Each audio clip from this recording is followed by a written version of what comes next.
en tiempos de David, que era tienda del encuentro, y cuando se da la inauguración del nuevo templo, hecho por Salomón. Lo que está en Primera de Reyes, primer libro de los Reyes, capítulo 8. Pero ni siquiera en el tiempo de Salomón eso permaneció. Ni siquiera. Porque ya Salomón después introdujo cultos idolátricos en la misma Jerusalén. Luego el templo fue arrasado por la invasión de los caldeos y luego viene la larga reconstrucción del templo. Vamos a cerrar esta parte que tiene que ver más con el Antiguo Testamento para poder hacer el contraste con el Nuevo Testamento. Quedándonos con esto, finalmente en el Antiguo Testamento se va a dar una especie de pedagogía. Es decir, el templo se convierte en una especie de pedagogía. Y este aspecto nos interesa mucho porque el valor pedagógico de los lugares sagrados es algo que sí permanece en el Nuevo Testamento. Como lo vemos en Hechos de los Apóstoles capítulo 3. El valor, llamémoslo así, pedagógico. Que es también el valor congregacional del templo. Eso sí permanece en el Nuevo Testamento. Entonces, ¿en qué consiste este valor pedagógico del templo? Consiste en que lo podemos describir con círculos concéntricos. El mundo es de Dios, pero hay mucha contaminación de pecado. La tierra prometida es de Dios, Él la escogió, pero hay mucha contaminación idolátrica. Entonces, dentro de la tierra santa, dentro de la tierra prometida, elegida por Dios, hay una ciudad, que es la ciudad santa, la ciudad de Jerusalén. Pero la ciudad de Jerusalén ha sido contaminada por los cultos idolátricos que introdujo Salomón. Entonces, dentro de la ciudad santa hay un lugar santo, que es el templo, el cual a su vez también tiene otros lugares concéntricos. Entonces, hay un atrio, una especie de plaza grande, que es llamado el atrio de los gentiles. Y ahí pueden entrar visitantes. Luego viene el atrio de Israel, donde solo pueden entrar los varones. Luego viene el santo, otra zona más interior, donde solo entran los sacerdotes. Y luego viene el santo de los santos, donde solo entra el sumo sacerdote y solamente una vez al año.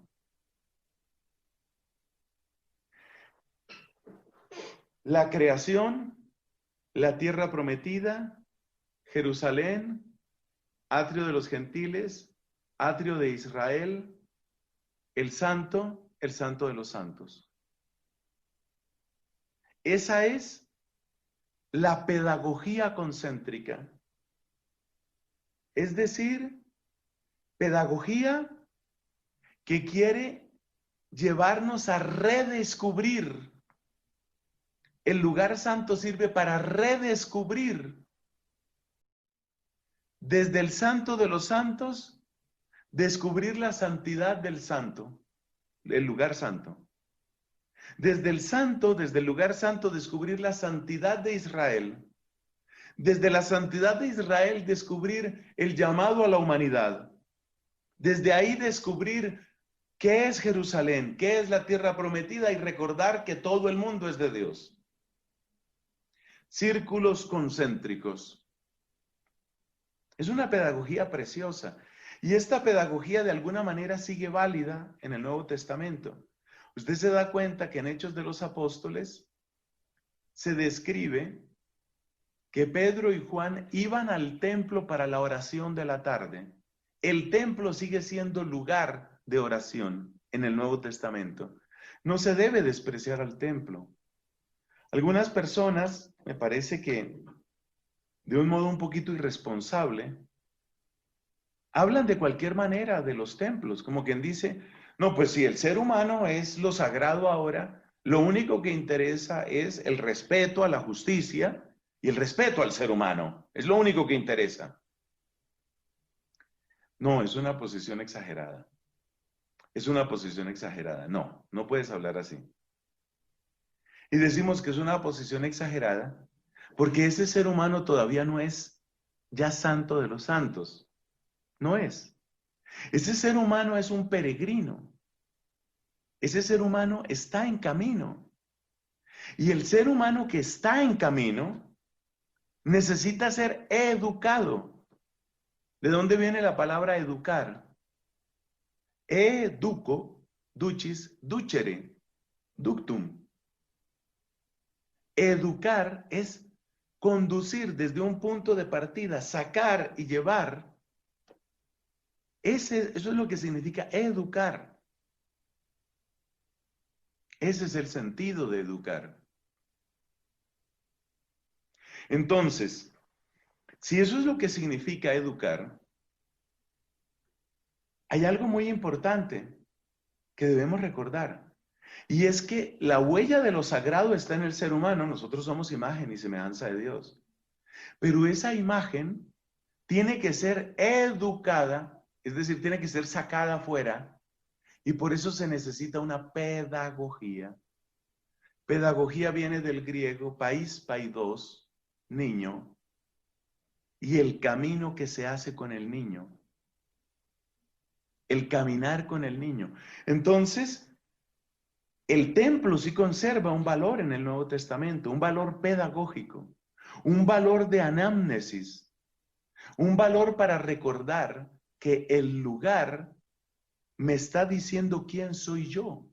Por supuesto que lo sagrado finalmente es el ser humano, pero yo necesito, como no soy santo, como no estoy en la plenitud de la alianza, yo necesito recordar, necesito tener claro, yo tenerlo claro, que voy en camino, necesito recordarlo. O sea que el templo tiene un valor, pero el templo también puede ser idolatrado. Y aquí es donde tenemos que ver un pasaje que ese sí lo vamos a ver. Ese sí lo vamos a ver en este momento. Aquí creo que tenemos este pasaje. Estamos en Juan capítulo 2 y mira lo que nos encontramos. Bueno, en primer lugar, el agua que se convierte en vino. Y mira aquí, Jesús purifica el templo. Entonces, aún el templo, en cuanto a lugar, necesita ser purificado, no es expresión plena. Cuando se aproximaba la Pascua de los judíos, subió Jesús a Jerusalén, y en el templo halló a los que vendían bueyes, ovejas y palomas, e instalados en sus mesas a los que cambiaban el dinero. Entonces, haciendo un látigo de cuerdas, echó a todos del templo, juntamente con sus ovejas y sus bueyes, regó por el suelo las monedas de los que cambiaban dinero y derribó sus mesas. A los que vendían las palomas les dijo, saquen esto de aquí. ¿Cómo se atreven a convertir la casa de mi padre en un mercado? Sus discípulos se acordaron de que estaba escrito, el celo por tu casa me consumirá. Entonces los judíos reaccionaron preguntándole, ¿qué señal puedes mostrarnos para actuar de esta manera? Y mira lo que dice, destruyan este templo, respondió Jesús. Destruyan este templo y lo levantaré de nuevo en 3 días. Destruyan este templo y lo levantaré de nuevo en 3 días. Esa frase que ustedes ven es el versículo 19 del capítulo 2 del Evangelio de Juan. Esa frase podemos decir que condensa el paso del Antiguo al Nuevo Testamento. El templo antiguo que va a ser destruido Y el nuevo templo, el que se levanta en 3 días, se refiere al cuerpo de Cristo. Tardaron 46 años en construir este templo y tú vas a levantarlo en 3 días. Pero el templo al que se refería era su propio cuerpo. Es decir, finalmente en Cristo se condensa el templo y se condensa la persona, es decir, Él es el sumo sacerdote, y se concentra la ofrenda. En el Nuevo Testamento, lugar, es decir, el templo, persona, es decir, el sacerdote, y ofrenda, es decir, el cordero, se concentran. En el Nuevo Testamento, Cristo es todo. Cristo es el templo. Cristo es el altar. Cristo es el sacerdote. Cristo es la ofrenda. Cristo es la nueva creación. Cristo es el lugar del encuentro. En la Santa Misa decimos, por Cristo, con Él y en Él. Ese es el momento más solemne de la ofrenda. De hecho, esa es la ofrenda. Cuando nosotros acercamos el pan y vino al altar, eso que nosotros acercamos, pues es únicamente lo que nosotros presentamos para que sea la verdadera ofrenda, porque la verdadera ofrenda es Él, Cristo. Nuestra gran ofrenda a Dios, nuestra gran ofrenda no es pan y vino como Melquisedec, tan venerable como sea su memoria. Nuestra gran ofrenda no es pan y vino. Nuestra gran ofrenda es Cristo. Es Cristo. El templo al que se refería, versículo 21, era su propio cuerpo. Así pues, cuando se levantó de entre los muertos, al tercer día, sus discípulos se acordaron de lo que había dicho y creyeron en la Escritura y en las palabras de Jesús. Entonces, todo va finalmente hacia Cristo. Pero aquí hay que evitar un malentendido, una especie de exageración que puede ser irresponsable. ¿Cuál es esa exageración? Pues la exageración es la de los que dicen, mire, ya no importan los sacramentos, no importan los sacramentos porque finalmente la ofrenda somos nosotros mismos. Hay un pasaje en ese sentido que nos va a importar y yo quiero que lo presentemos aquí, pues porque a veces se alude a él de una manera, ya digo, irresponsable. Es Romanos capítulo 12.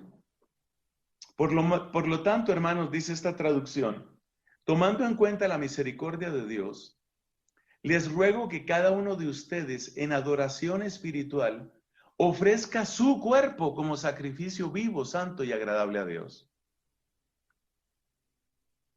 Romanos 12:1. Entonces, este texto se puede tomar de un modo un poquito exagerado en la medida en que es irresponsable.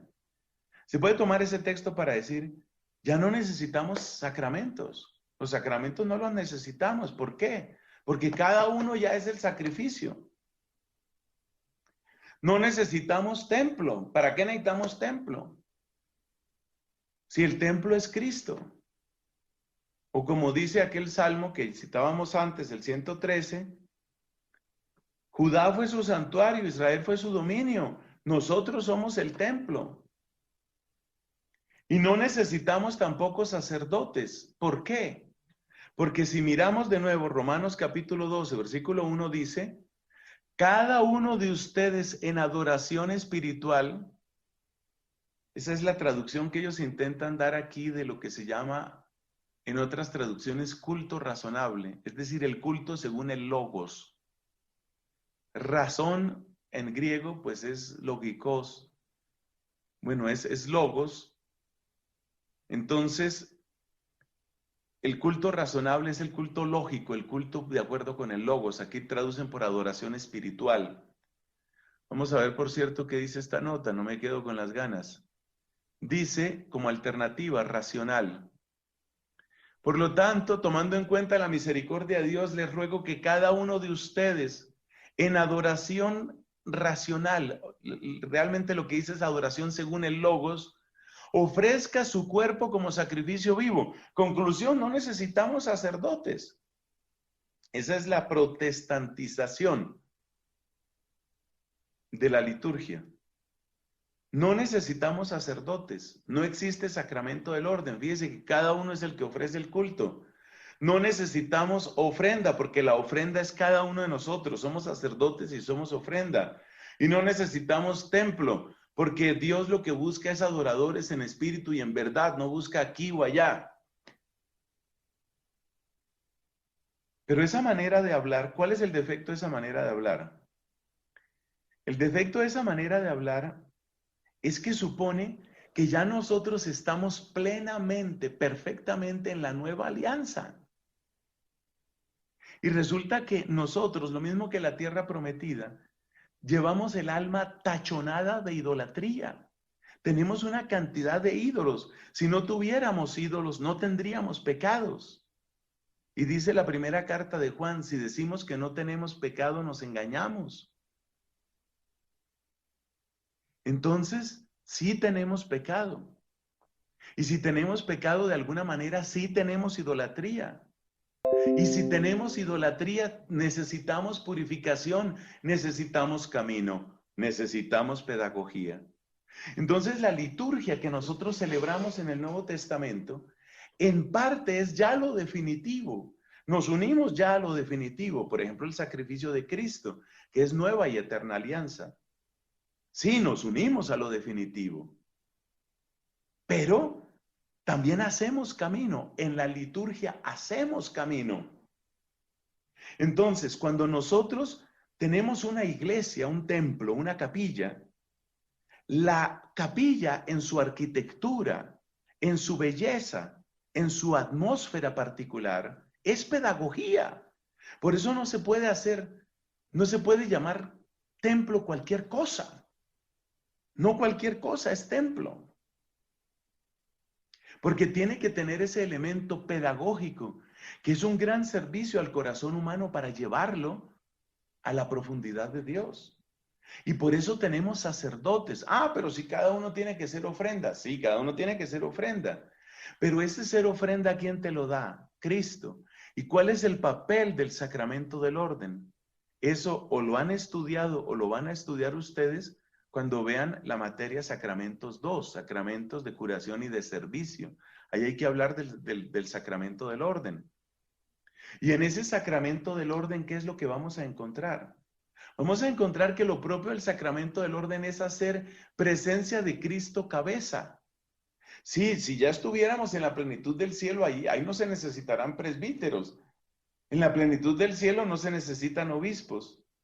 Y con el respeto al sucesor de Pedro no se necesitan papas. En la plenitud aquella no se necesitan papas. Pero no estamos en esa plenitud, estamos en camino. Entonces el sacerdote, sobre todo el sacerdote que vive su vocación, el sacerdote que vive la liturgia, es pedagogía que va llevando hacia esa plenitud. Y eso es lo que uno se encuentra en los santos sacerdotes, que bendito sea Dios, son tantos en nuestra iglesia. Un santo sacerdote, un verdadero presbítero, un verdadero obispo, un papa que viva su vocación en toda su profundidad, es un regalazo de Dios, porque cumple esa función de camino. Entonces sí necesitamos ofrenda, sí necesitamos templo y sí necesitamos sacerdotes, pero de un modo distinto a como estaba en el Antiguo Testamento. ¿Por qué? Porque en el Nuevo Testamento nosotros ya tocamos, nosotros puede decirse ya rozamos lo que es la eternidad, la, eh, la definitividad, lo definitivo. ¿Y con estas palabras, pues concluimos nuestra exposición, nuestro recorrido bíblico. Me parece que era muy importante ver estos otros elementos de cuántos nos resultaron al final. Pues el tiempo, por el tema del ritmo, los lugares, las personas y las ofrendas. Darnos cuenta cómo hay una evolución que nos conduce finalmente a una realidad nueva, que es la nueva alianza. Pero esa nueva alianza, aunque supera, por supuesto que supera, la carta a los Hebreos dice que ya ha quedado desueta la antigua alianza, aunque quede desueta, superada la antigua alianza, eso no significa que nosotros estemos ya en el cielo. Ya tocamos, ya podemos decir que tocamos lo definitivo. Sí, lo tocamos. Bendito Dios, tocamos lo definitivo. Pero aunque tocamos lo definitivo, nosotros tenemos que decir que estamos todavía en camino. Y por eso tienen sentido para nosotros los ritmos de la liturgia, los lugares sagrados, las personas consagradas y los sacramentos y las ofrendas. Gloria al Padre, al Hijo y al Espíritu Santo, como era en el principio, ahora y siempre, por los siglos de los siglos. Amén.